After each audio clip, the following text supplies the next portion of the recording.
मैत्री. मैत्री एक सुंदर बंध, कोणत्याही बंधनात न अडकता विश्वासावर बांधलं गेलेलं एक अतूट धागा होय.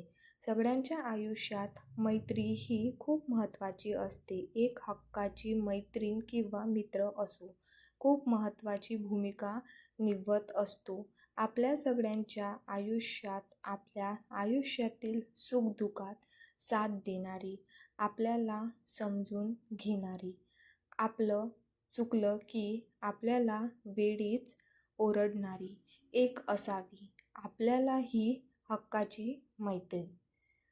मैत्री म्हणजे फक्त मैत्री नसते, तर त्यात निस्वार्थ भाव, प्रेम, आपुलकी, जिव्हाळा असतो. आपल्यावरच ओझं हलकं होतो ते मैत्रिणीशी बोलल्यानंतर. एक असावी मैत्रीण अशीही आपल्याला समजणारी, ओरडणारी, रुगावणारी, समजून घेणारी, मार्गदर्शन करणारी, साथ देणारी, प्रत्येक क्षणी सोबत असणारी. मैत्रीची व्याख्या शब्दात न मांडता येणारी, पण कधीकधी न बोलता शब्दांनी बोललेलं ठीक असतं.